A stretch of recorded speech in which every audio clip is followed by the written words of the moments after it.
it wasn't just about a surgery or a chemo or a this. It was about the big picture of what are my thoughts? What are the things I'm holding on to? Old hurts, anxieties, anger that I need to release. So it was as much for me of me doing some inner work to let things go, to again love myself, to forgive people, to forgive myself. Yeah, yes. I was most sad about how I had treated myself than anything my husband did to me.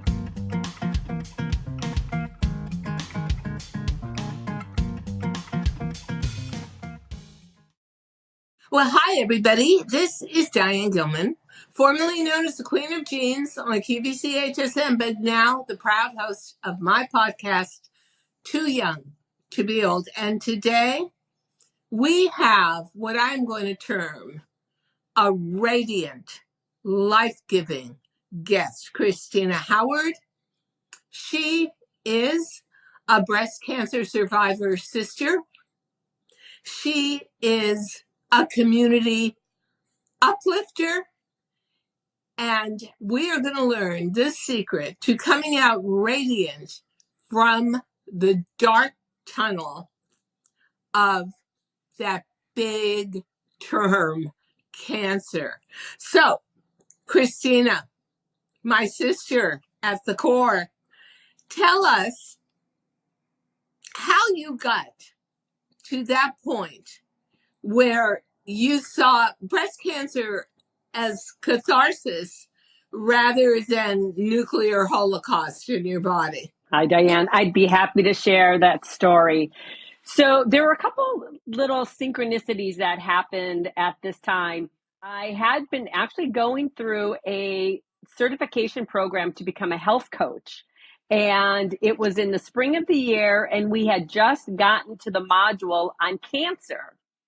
And it was divine timing, honestly, to get to have my diagnosis come during this time, because I was already in this new perspective around the disease that had presented, or that about disease, cancer, the disease, and how it's really related to dis-ease that's going on in our bodies, physically, emotionally, at all levels, and that at some point our body is going to express that inner dis-ease to something physical, and it's going to go to the path of least resistance, or to the weakest link, I guess I'll put it that way.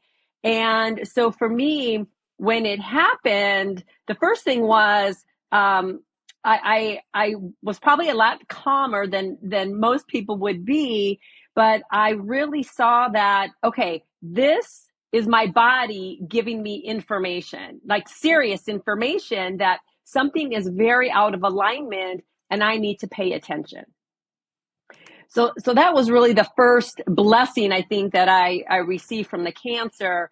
And at that time, my life was this hamster wheel of go, go, go. Yeah. And it caused me to pause and say, okay, you can't keep going, doing what you're doing. What's going on here? So I started to see it as a wake-up call. I did see it as a wake-up call. Like, this is something for me to stop what I'm doing and come back to myself, where I had been living kind of out there for everyone and everything.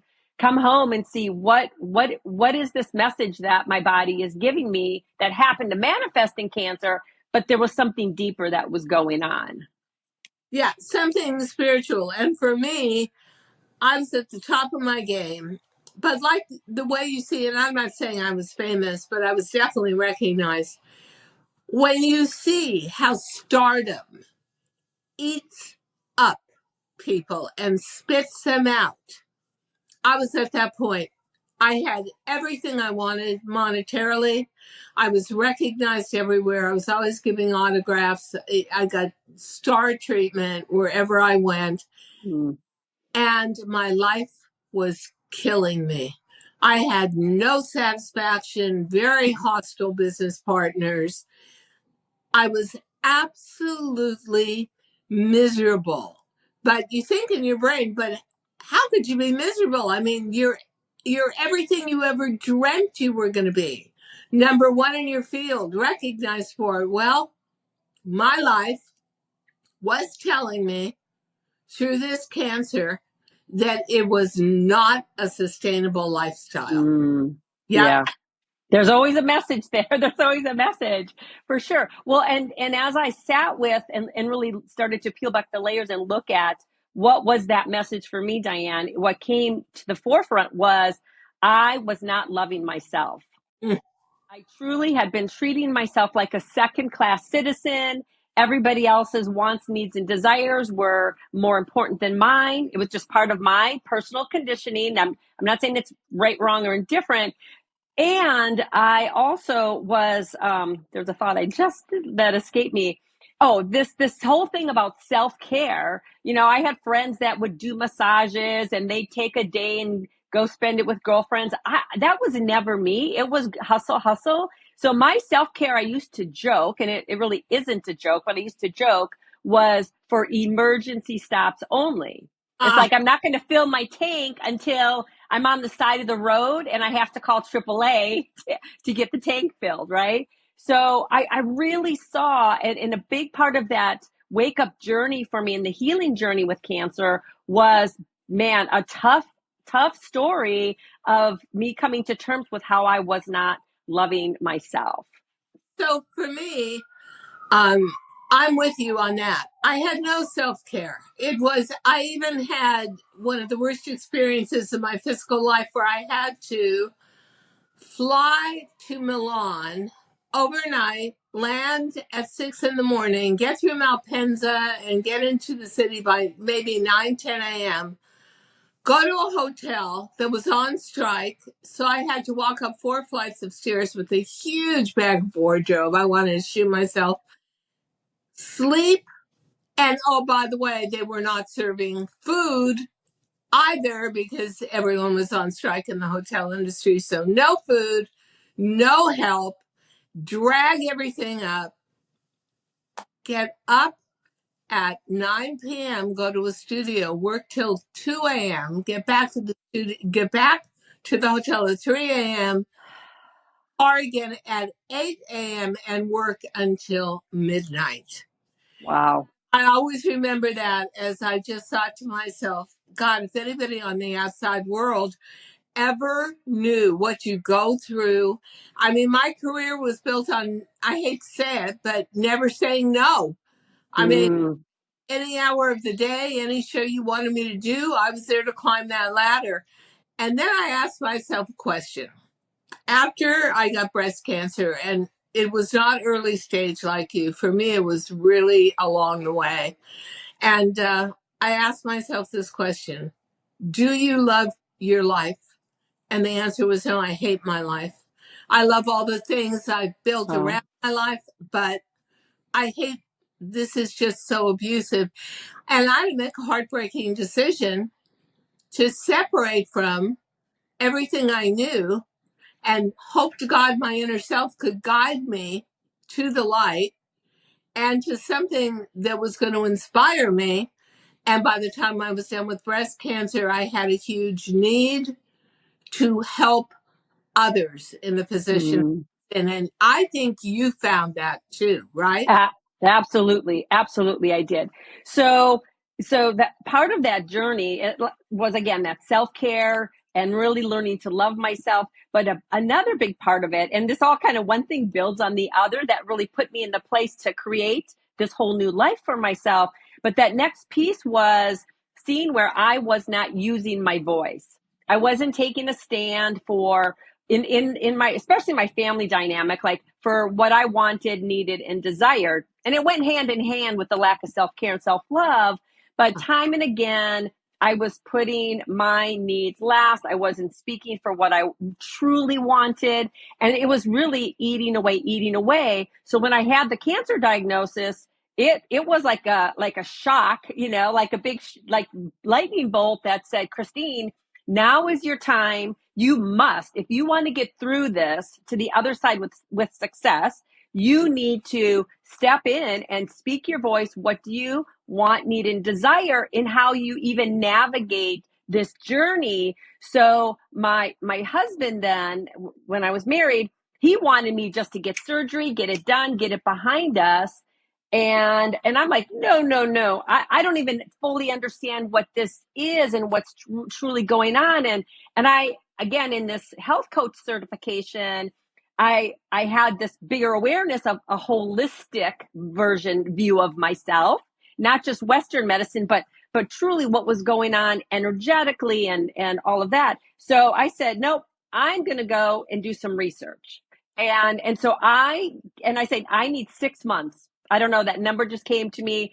I am going to research holistic methods. I'm going to see if there's some other uh, avenues I can go that I can heal this without having surgery. So Wow. for me, it was a big putting the stake in the ground and saying, I'm going to drive the ship on how this journey goes. Yeah, that's great. You wanted some self-control. For me, it was super urgent. And they wanted to go to work on me immediately. And I said, I've got an audience of about 700,000 women. I can't just disappear. I've got to go on air. I've got to say, it's not goodbye. It's just, I'll be in. I will see you in a little while. And that was so difficult to have the studio just sort of wanted me to disappear and have all the customers, my female community, guess where I was and not say a word. And I said, you don't understand. These are all females terrified of breast cancer or having gone through it. You know how vulnerable you are. No, I can't just disappear. So I've got to say goodbye in front of all these women and then come back immediately and get into it, because I was bordering on stage 3 and they found 2 kinds of cancer radically different in both breasts. And I Wow.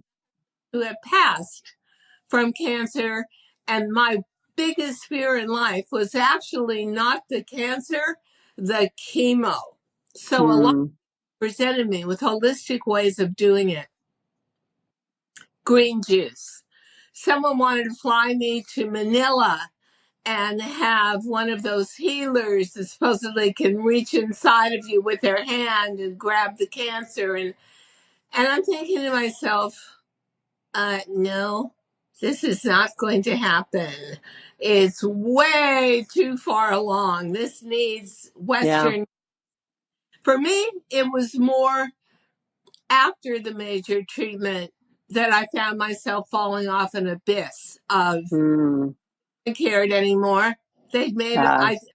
I think my treatment was estimated at $1.5 million, and so once you've paid in all that money and it's huge, but your life is huge, then their plan for you afterwards is good luck, signing over and out. Take care of yourself. Yeah. Yeah, all done. Yeah.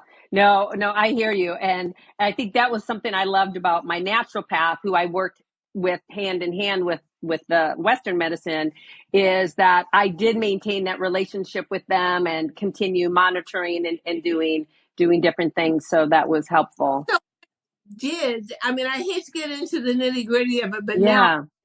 fascinated. Did you mix Western and holistic? Did you go totally holistic?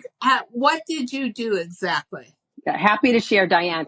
I started with, so I put off any type of surgery for 6 months. Actually, it was 7 months when it all came. And I was really, because I had stage 0, which is called ductal carcinoma Yeah, in yeah, situ. So it was all in the milk glands. And as I was going through this journey, I realized my body, my hormones were way out of whack. I never, as I went through menopause, I never had my hormones tested, no, never. And on top of that, all the stress from the stuff going on in my family dynamics, like everything was just here in that whole breast area. So I'm like, I want to get my body back to, see if I can get it back to homeostasis on its own. And I went into a really intensive weekly IV sessions of a couple different high dose supplements and some other supplements I was taking, and green juice, and I changed my diet and so many different little holistic protocols. And I will say this, it didn't get worse, but it didn't get better after 7 months. And Yeah. so that's when I consulted with got some recommendations. Again, I wasn't rushing into anything. I knew this was not in, my death wasn't imminent for me. So I felt everything was what felt right for me in the moment, from a place of empowerment versus from a place of fear. That's And bad. that made such a huge difference for me, because this whole journey was about taking my power back and doing what felt right for me, listening to my inner voice, my intuition, my heart, and not being afraid to do what I wanted to do. You And know, it's yeah. interesting for me because I had such a fear of chemo, and I didn't need any more challenges in that area. But most of my models for my TV show were deeply Christian or evangelical, and each of them had a point of view that came together in one major agreement that it was chemo that was going to kill me, not cancer. And so they're telling me you're going to die from chemo. And even for my last show, they drove their cars up to the gate of the parking lot and wouldn't let me out without a group prayer on the ground, Mm, on our knees in the rain in Florida at night, saying, please, God, make her decide not to have chemo. Meanwhile, everyone I knew who had a diagnosis and said, I'm not going to have chemo, I'm just going to green juice it, unfortunately did not survive. So I wow. think a really tricky point of being on that seesaw of Western medicine, self-care, Eastern slash holistic, and where do you break down the barriers and say, I hate the thought of this, but I've got to do it. And so Yeah. I did. I just took the attitude that this was Hmm. do Hmm. the very best out of it. Yeah. Yep. And you got to get through it. And it is incredible what you learn about yourself and your limits and your talents and your sense of concentration along the way. I mean, it set me up, breast cancer, and how I applied myself to it like another job, saving my life, set me up for the rest of my life with so many things I think I had buried inside Hmm. me, want to face or constantly questioned. I have to Hmm. say, I thought breast cancer was the great clarifier, the Mm. teacher, and the great leveler as well. Yeah. Well, I loved your point of those things that we've kind of ignored about ourselves, or how it awoken different things in you. Because I saw for myself something similar, in that I saw how I had dimmed myself down. Oh, Like yeah. I had dimmed down to be this, again, there for everybody else. And one other little twist in this story, Diane, is as I was going through my treatments, and I was maybe 5 months in, my husband announced that he was done with our marriage and he wanted a divorce. Yeah. And That's, on top of that, he said, well, to serve you now, and let's get this process started. And I said, whoa. Like, I'm going through a super intense period of my life. And I'm, I am giving myself this time. I go, you can have your divorce, but you're going to have to wait till after I finish my treatment. And at that point, I was already starting to see I was probably going to do a mastectomy. And so I was able, again, to stand in my power, which a big place I wasn't in my power was with him in our marriage, and said, no, this is going to work for both of us, not just your timing. And that then set me, that on top of the cancer, put me to this really powerful journey of looking honestly at all aspects of how I was showing up in my life. And that is the thing, Diane, that ignited the radiant achievement, because I saw everything that I'd been doing, this societal go, go, go, the external success, that, even though I wasn't at the level you were, like in my life, in my essence, I was achieving some beautiful things. And I saw how, again, my power was so fractured and splintered going out. I wasn't doing those things that were truly speaking to me, because again, the conditioning was in effect. And so that healing journey, the continuing the cancer, then going through the divorce, it was something that reawoke in myself who I truly am.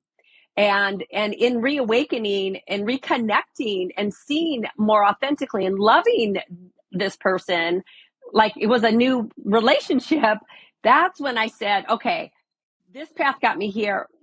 There's a new path. And I turned 180 degrees around and I started really living from the inside out versus the outside in.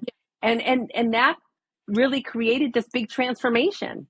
Yeah, that's why when I named my new LLC after getting through breast cancer, because I knew I wanted to take a different road, I named it My Shining Future with a Rising Sun. I felt that I had broken through some crust that you just year after year, it's like a chrysalis. You keep wrapping yourself up more and more.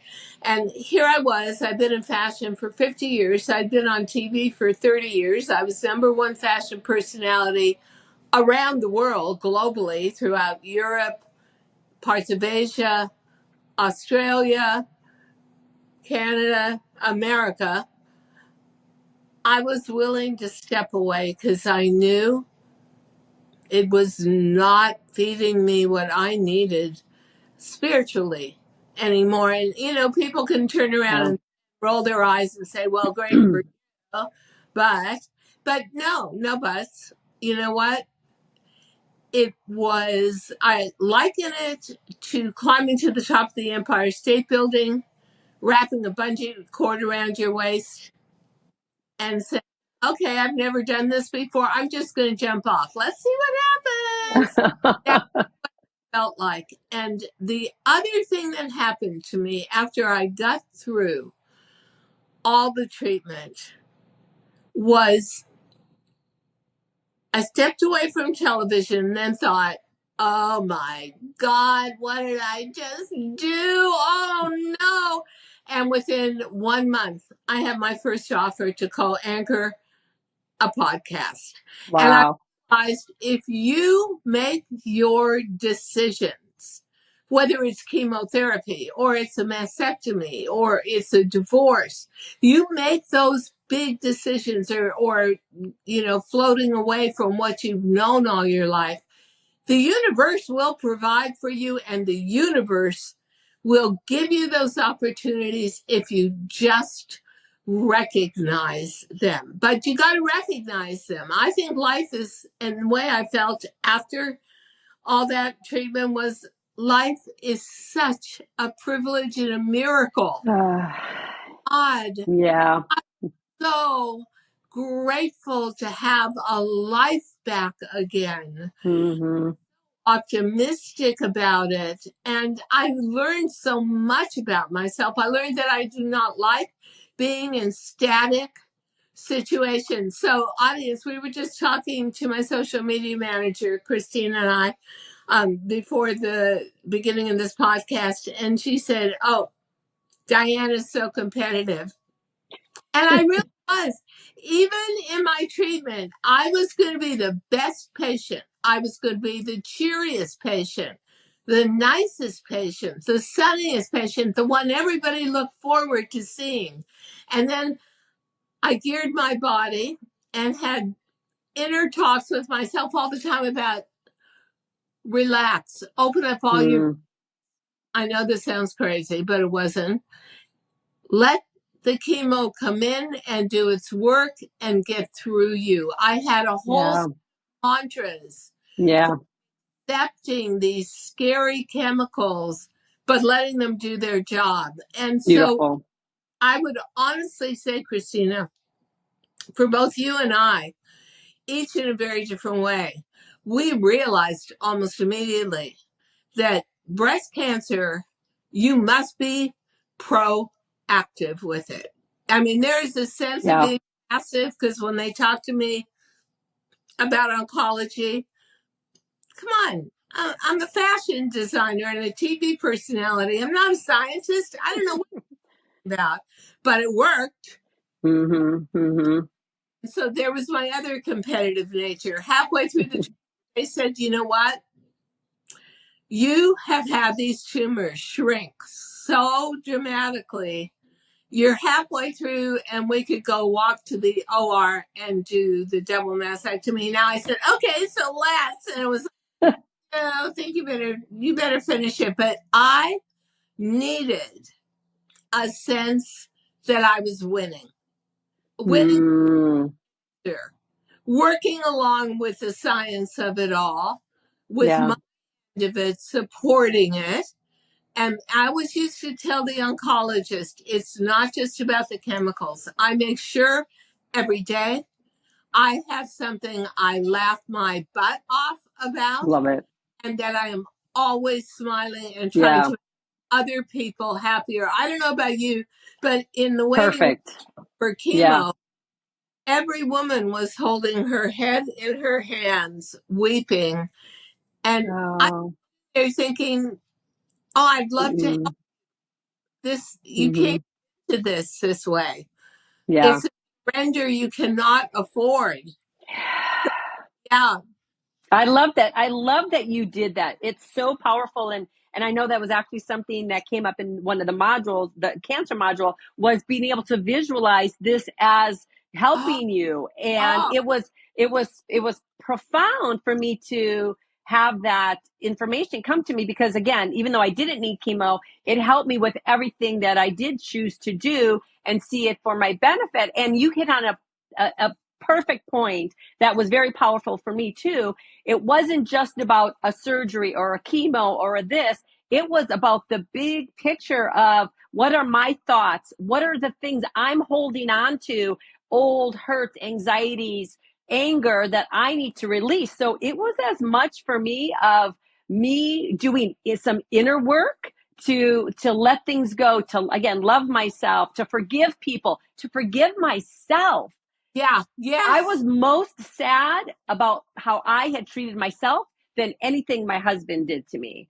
And so that forgiveness piece, oh my gosh, talk about crying tears in my healing journey. I did. And so yes, it is this bigger thing. Don't just think it's a wham bam, thank you, ma'am. I'm going to get this and then I'm fixed. Because it's all the other energetic stuff is still in your body if you don't face it in your time and in your way. yeah. And I also think that, so I did two things as we were talking about. I capsulized it. So I said, okay, maybe 7, 8 months of chemo treatment. That was the biggest thing to me. Radiation was not a big thing to me at all. But I put that down on a piece of paper and then I calculated how many months I'd been alive, 8,700 and something. And I said, see, Diane, it's not even 1% of your life. And so at that point, I knew that I had the capacity to see this. If your life is a train track and a train, this experience was one stop in a round the globe journey on the life. Mm, And yeah. couldn't you could turn around and drag it with you and make it everything, or you could say thank you very much, I learned a bunch of valuable lessons. I actually look back on it, I have no remembrance of pain or even fear. And I think most valuable life lesson I ever learned, because I not only never forgave myself for anything, but I also credited everybody around me with my achievements. Yeah. Oh, I couldn't have done this without you. Oh, you're the one that paved the way for this. Oh, thank you for holding me up when I was down. Da da da da da. Well, I had no family. My boyfriend, the minute he heard breast cancer, 10 years out the door. Okay, Oof. I get it. There are just people that are not meant for that. And what you have to say to yourself is, if you're not up for the journey, best of luck. Bye. Yeah. Yeah. Okay? But I have to say, I went through majority of the treatment alone, not Wow. at all. And so for the first time in my life, the only person I could give credit to was me. And that was Perfect. valuable. Oh, you needed that lesson, I, Diane. That's so perfect. Wow. Wow. Yeah. Well, and I think for both of us, the thing it comes back to for me is we were both out of alignment to what was really nurturing and in our heart and soul for who we were supposed to, who we are meant to be, and how that life was could look. And whether it's breast cancer or something else, I know for me, it was truly that wake up call that helped me get back on the track that was truly in alignment with who I am and my purpose and my mission and my values. and in just to sum it up, although I have said it before in other ways on this podcast, I never said to myself, why me? I never had any sense of self pity. As a matter of fact, I've had symptoms for over a year and I chose to ignore them, always telling myself I was too busy for self care. But really, I think it came out of profound fear. Mm. And recently, about 8 months ago, I'm sitting there. CNN is on, background noise and news, and out comes Princess Kate and announces she has cancer and is going to disappear from public life for 3/4 of a year to take care of herself. That was the first time I allowed myself to cry. And I Wow. realized that cancer is such a sisterhood for women, and that it doesn't matter whether you're a minor TV star like me, or a homeless woman in a shelter, or the future Queen of England. Some life challenge like this, is going to present it to each of us at some point in your life. How you handle it is how you will live out the rest of your life. So you and I, Christina, chose to take the power position and the high road. And my friends today no longer call me the Queen of Jeans. They call me the lighthouse, because they say Mm. light that spreads happiness and spirituality wherever I go. And that is absolutely the deepest compliment I think I've ever received. So, you, my dear, living a radiant life, we're going to put everything we need to, ladies, into the graphics about how you can get in touch with Christina and see all of her accomplishments and what may fit with you to go on having a dialogue with her. This was such a beautiful and hopefully deeply meaningful podcast for anyone who's faced a really scary life challenge. Guess what? It can be life altering in all the best ways. Mm. Thank you, So Chris. well said, Diane. So well said. Thank you. Thank you so much for listening to Too Young to Be Old podcast. The episode may be over, but the fun doesn't have to stop here. Find us on Facebook, Instagram, TikTok, and YouTube at The Diane Gilman, or visit our website, thedianegilman.com. If you like the show, leave us a rating or a review and subscribe so you don't miss the next episode. And until then, don't forget, age is just a number. Together, we'll prove that we are all too young to be old.